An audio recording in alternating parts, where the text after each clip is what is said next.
Eu não sei se o movimento, este pensamento nasce claramente na academia. Eventualmente eu tenho uma outra versão, ou seja, eu acho que em países de cultura, por exemplo, protestante ou anglo-saxónica, houve nas grandes empresas, nos grandes fundadores, quase sempre uma noção, talvez não do impacto ambiental, porque na altura a natureza estava à disposição do homem, ninguém estava a sentir os limites do planeta.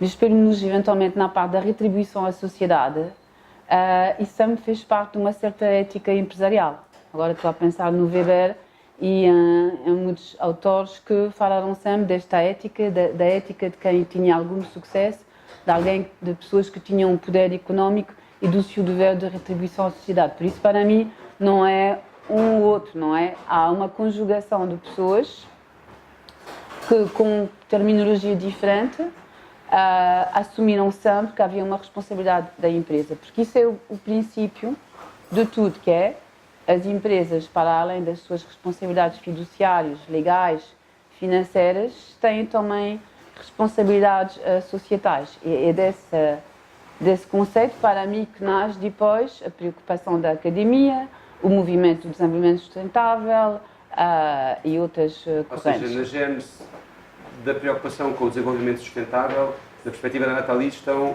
as empresas, desde a gênese. Não, estão tão bem as empresas. Estão tão bem as empresas, não é? Estão tão bem as empresas e isso eu acho que também está muito ligado à história. Ou seja, o fim da Guerra Fria, o fim desta ilusão do que vamos ajudar os países em desenvolvimento, o não desenvolvidos, não sei como é que dizem em português, como é que vocês diziam? O não desenvolvidos, quase, não é? A desenvolverem-se só através da cooperação, ou seja, é uma grande salada em que muitos atores têm um papel, em que a história tem um papel transversal crucial, não é? E eu acho que não é por acaso também que a noção de desenvolvimento sustentável chega a ser conceitualizada depois do fim da Guerra Fria, isso para mim é claro, e depois da colonialização, ou seja, em que nós temos de rever completamente a nossa visão da sociedade.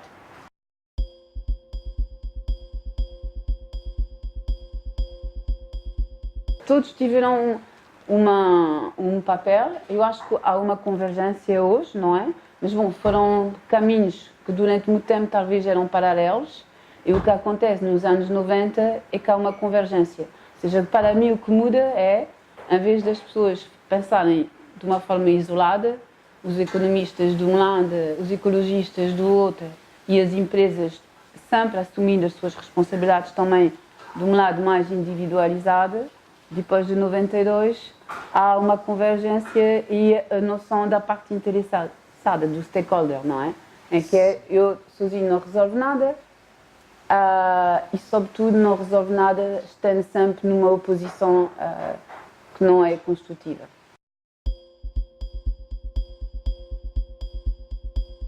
Eu acho que uma empresa bem gerida e que quer ser durável é uma empresa que tem de se preocupar pelo menos com as pessoas. Porquê é que eu digo pelo menos? Não é para desvalorizar a parte ambiental. Porque eu acho que a parte ambiental, claramente, o impacto da destruição, nós há muito pouco tempo que vemos os efeitos, não é? Que são tangíveis, que nós percebemos qual é o risco, que não há planeta B. Ou seja, as pessoas estavam... Eu, na minha geração, então, quando eu era pequena, fazíamos coisas horríveis, não é? Estávamos no carro com o cinzeiro e o meu pai tirava o cinzeiro pela janela, tudo na boa. Ou seja, esta consciencialização ambiental não existia nem nas pessoas como pessoas, nas empresas existia quando havia um drama, não é? Estou a me lembrar de Bhopal, foi o quê? Nos anos 80, talvez. Mas se não, o planeta era grande, nós não éramos tantas pessoas no mundo, não havia tanta esta sensibilidade. Agora, a sensibilidade com as pessoas, com os direitos dos trabalhadores, isso era um ingrediente indispensável a uma boa gestão. Eu me lembro do discurso que fez em 72, o patrão da Danone, na altura, o Ribot, em que ele apresenta a estratégia da empresa e ele diz, olha, uma empresa não vive se não tiver um duplo projeto social e económico. e o social fazia parte. Ele tinha toda a razão. Você nunca conseguiu gerir uma empresa como deve ser sem ter um mínimo de responsabilidade e de preocupação pelas suas partes interessadas mais próximas, nomeadamente os colaboradores. Quais eram há 25 anos? A fome. Vocês lembram-se das campanhas, não é? Que a gente via na televisão. Eu acho que a fome, para mim, quer dizer, é uma coisa que marcou a minha infância. O fim da colonialização, ou seja, o que íamos fazer, o que ia acontecer no mundo em que os impérios já não existiam. O fim da cooperação, mais uma vez, o fim da Guerra Fria. Como é que íamos viver com países que tinham passado anos e anos sob o domínio soviético. Isso foi uma grande revolução. Você é muito mais novo do que eu, mas claramente eu vivi em países leste quando eu era adolescente e eu me lembro o que era viver sem liberdade. Ou seja, isso foi uma mudança incrível quando o muro deixou de existir e que as pessoas começaram a circular livremente. Por isso, tínhamos milhares de desafios, tínhamos milhares de doenças também. Foi o início da SIDA, o diagnóstico da SIDA. E eu perdi não sei quantos amigos. Eu e muitas pessoas também do meu meio. Ou seja, era ok, se eu posso fazer uma lista, estamos aqui durante muitas horas. Mas claramente houve mudanças estruturantes que não tocam apenas o ambiente, um problema social, mas que foram históricas. Eu acho que a minha geração tem uma grande responsabilidade.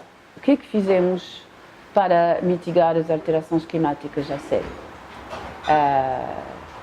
Pouco, não é? Desde Kyoto. É que todos os anos há mega conferências e todos os anos estamos a discutir se vamos aceitar mais 2 graus, 1,5, enfim, e se vai haver políticas a sério, com multas a sério, se vamos conseguir mudar comportamentos. Ou seja, isso aqui, para mim hoje, é o maior desafio de todos.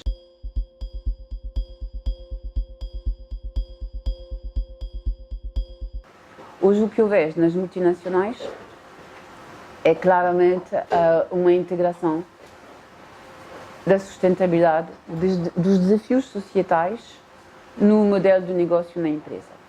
Ou seja, hoje eu não vejo diferença, nem as empresas comunicam diferença entre uma estratégia de negócio e uma estratégia de sustentabilidade. É a mesma. Isso para mim é a prova que o management integrou uma ambição de sustentabilidade. Não necessariamente, mais uma vez, por razões morais, mas porque não há um negócio durável que não seja sustentável. Eu acho que hoje as lideranças, pelo menos nestas empresas, quer dizer, é uma banalidade o que estou a dizer, é business as usual, não é? O que é interessante hoje é ver, ok, se é business as usual, então onde é que ainda estão as falhas e como é que podemos maximizar os impactos societais? Não é? Como é que podemos fazer ainda mais e eventualmente entrar em territórios que não eram os territórios tradicionais das empresas. Depois você tem uma faixa de PMEs e de pequenas empresas que eu acho que são contagiadas de uma forma positiva pelas grandes, mas que talvez não tenham o vocabulário da sustentabilidade. Mas francamente isso para mim não é importante. A partir do momento em que as pessoas têm uma gestão sustentável, não precisa que tenham os conceitos e todo o marketing à volta disso. Do outro lado, você tem de perceber que, a nível da gestão, isso tem imensas vantagens. Ou seja, hoje uma PME que tem uma política lean de gestão da eficiência energética, de gestão da água, de gestão de resíduos, é uma empresa financeiramente mais saudável. Por isso, os diretores de empresas, os donos destas empresas, não são idiotas. Eles já chegaram a estas conclusões. Por isso, pelo menos da parte do ambiente, e porque também é uma regulamentação mais exigente, não é? Está mais ou menos controlado. Estou a falar na Europa.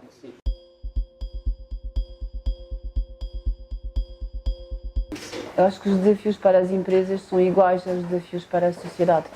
Não há desafios mais específicos para as empresas. Poderão ser os objetivos de desenvolvimento sustentável. Claro, ainda estamos longe de solucionar todos, por isso já temos esta base, continuamos com esta base, eu acho que já é uma base bastante completa.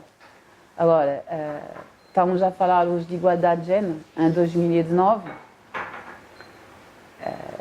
acho que dói imenso, não é? Mas isso não é um problema das empresas, é um problema da sociedade.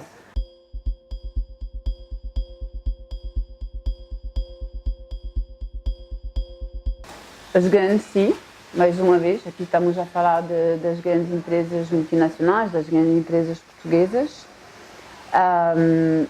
Os investidores cada vez mais. Na semana passada falei com uma enorme empresa de seguros que hoje está a exigir para os seus investimentos critérios ambientais, sociais e de governação das empresas e só acompanha investimentos se achar que os KPIs estão de acordo com a mitigação dos riscos. Ou seja, este pensamento do risco, embora não seja o pensamento talvez mais criativo, o mais sexy, continua a ser um pensamento extremamente interessante, porque quer os investidores, quer os acionistas, quer os próprios gestores das empresas não gostam muito de riscos, não é? E não vão expor a empresa. Por isso, sim, ao nível do ambiente, eu acho que temos um batalhão hoje de indicadores e formas até de avaliar a perda de biodiversidade. Eu não sou uma perita nem uma especialista, mas eu sei que empresas, por exemplo, de cosmética, hoje sabem medir o risco de continuar a usar plantas que estão em desaparecimento e, sobretudo, estão a financiar, não é, quintas para replantar e recriar espécies que estavam em desaparecimento. Por isso, esta parte, eu acho que está super bem conhecida. O impacto social. O impacto social nos colaboradores é super tangível. O impacto social nos fornecedores é muito tangível.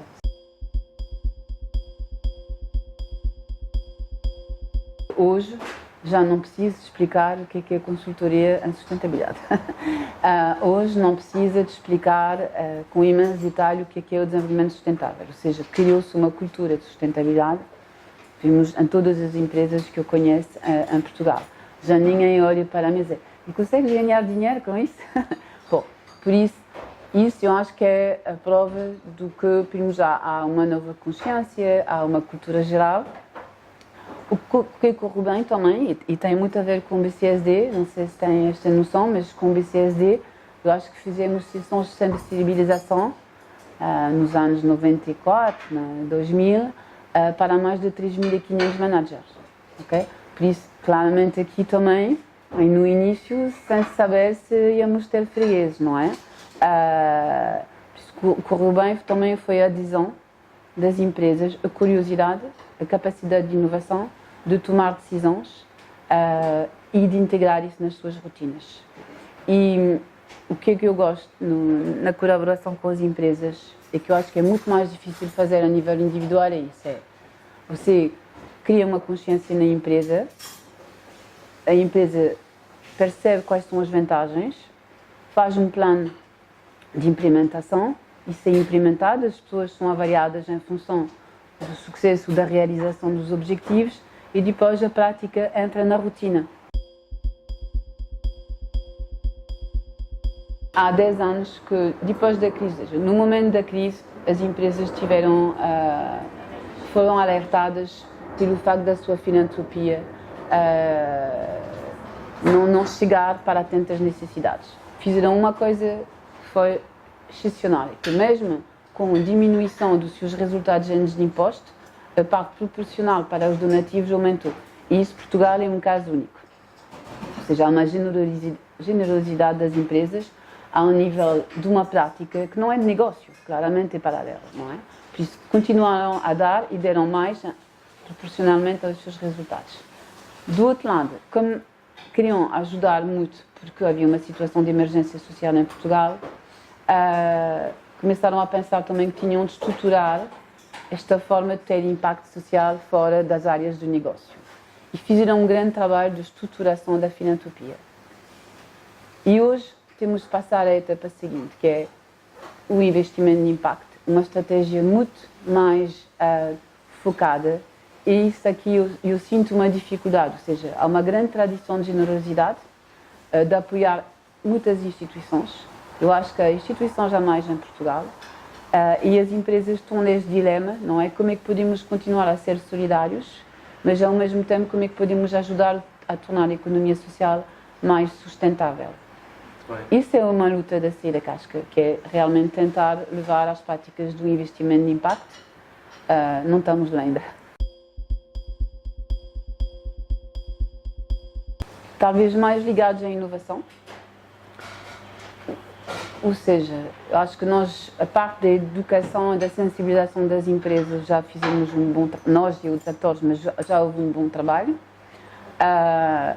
Eu acho que no desempenho ambiental, vimos a nível de Portugal, as empresas em geral, estou mais uma vez a falar das que eu conheço, têm um desempenho espetacular e são muito pioneiras. Na parte da relação com os colaboradores, hoje o que eu estou a ver também é uma grande preocupação com a responsabilidade social interna. Temos um problema estrutural em Portugal que são os salários baixos, mas isso é mais uma vez uma mudança sistémica, não é uma empresa que consegue mudar, por isso claramente aqui isso tem implicações, não é? 24% da população em Portugal está em risco de pobreza antes das transferências sociais.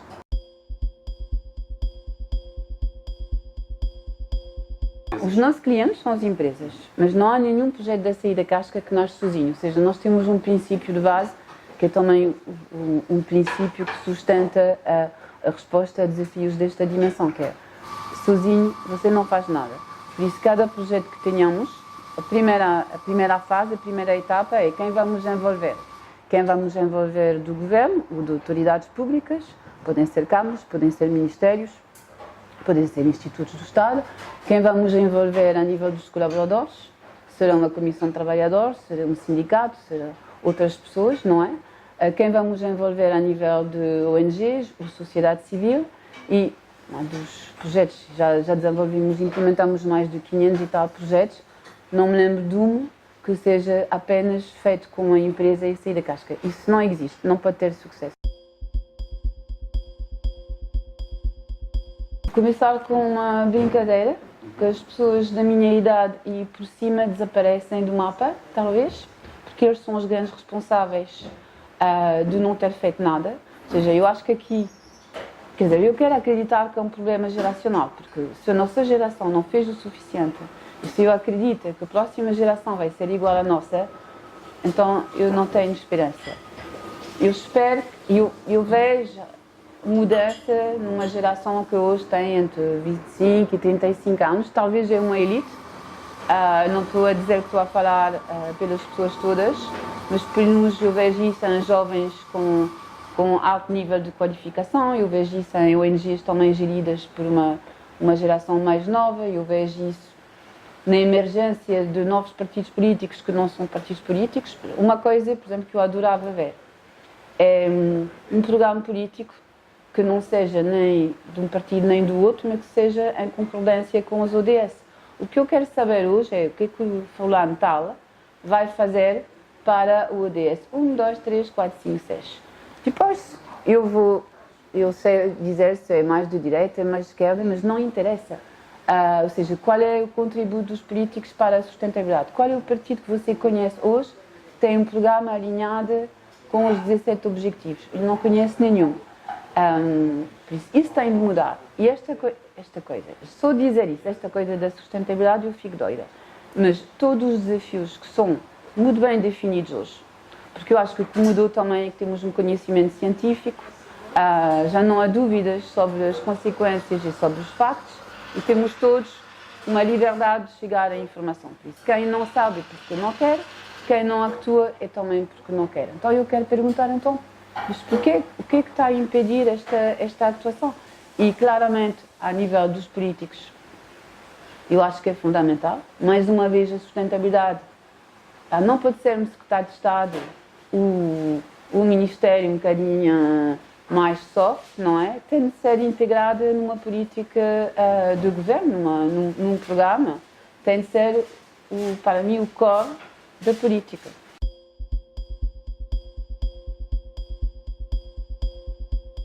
eu acho muito doloroso esta mudança de comportamento e é um esforço realmente de todos os dias. Por isso, eu queria levar o saco de plástico, talvez por lapso, deixei na mesa da cozinha, mas depois pensando nisso, e como não era uma frase, mas eu tinha palavras, a minha primeira palavra é recusar. Ou seja, é bom também não ter trazido nada, porque eu também não queria estar a mostrar um objeto quando eu acredito que isso é um paradoxo também com este trabalho que nós estamos a fazer com as empresas e vocês, BCSD, também têm este dilema moral, não é? Que eu estou convicta que hoje eu tenho de recusar objetos, vouchers, vales de compra, um folheto na rua, uma promoção porque eu não preciso comprar 50 rolos de papel higiênico quando sei que não vou usar isso tão rapidamente, por isso o recusar, eu acho que para mim hoje é a primeira palavra de um consumo mais sustentável, o que obviamente traz implicações desagradáveis para quem produz, não é? Depois do recusar, há a segunda palavra que é a frugalidade. Mais uma vez, que é desagradável quando temos produtos ou serviços para vender. Por isso, para mim hoje o dilema é como é que conseguimos assegurar uma saúde económica às nossas empresas que são indispensáveis para não haver pobreza, para haver desenvolvimento, para haver inovação e para haver também melhor qualidade de vida e ao mesmo tempo recusar os seus produtos e os seus serviços. Portanto, recusar, frugalidade e haveria uma terceira palavra? E a terceira agora passou. Não é, mas já com estas duas já também. Muito bem. Nathalie. Era a resiliência. Resiliência. Sim, porque eu acho que isso é uma das características da sair da casca. Muito que bem. É conseguir resistir aos períodos em que você acha que não faz o suficiente, nunca nada vai mudar, que vai avançar e depois vai recuar e que há uma moda agora, é a luta contra o plástico, ok? Toda a gente está a chorar quando vê imagens de tartarugas cheias de sacos, não é? Mas mais uma vez em casa continuamos a ter hábitos completamente desadequados.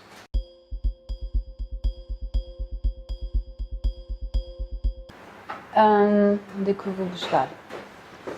No trabalho, porque mesmo assim,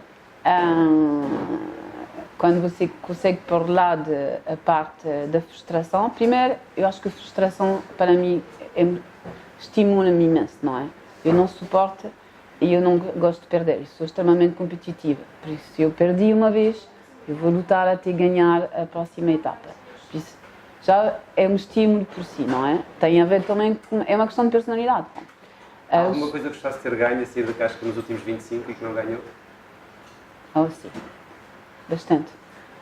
Nós trabalhamos em Angola num projeto de investimento de impacto que foi parado, em que tínhamos a possibilidade de criar um negócio social na área de combate à fome e à malnutrição infantil e por razões políticas foi abortado.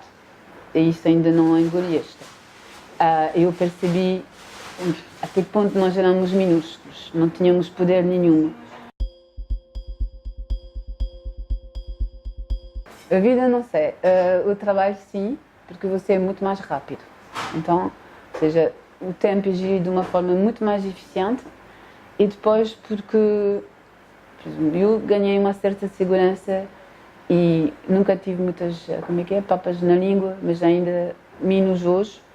E isso permite ganhar tempo, ser extremamente assertivo, aceitar projetos, às vezes, ou seja, tendo discutido antes as premissas, enquanto antigamente nós éramos mais... voluntaristas? Sim, não, eu acho que somos super voluntaristas, mas hoje eu sinto muito mais liberdade, não é? Eu sinto muito mais liberdade de dizer, olha, eu acho que a filantropia deve ser muito mais estratégica. Eu acho que a gente tem de acabar com esta diluição. É mais assertiva hoje? Sim, muito mais assertiva. Acho que também ganhei esta legitimidade. Por isso esta parte é muito mais fácil, sim. E depois, trabalhar com pessoas que hoje têm 25 anos, isso é muito giro. Tem uma frescura, é um dinamismo e hoje Por exemplo, no início não conseguia recrutar ninguém para trabalhar na saída da casca. Eu também já não sabia bem o que eu estava a fazer, não é? Hoje nós recebemos CVs todos os dias. Ou seja, as pessoas que têm hoje 25 anos são uma esperança para os próximos 25. Eu espero que sim.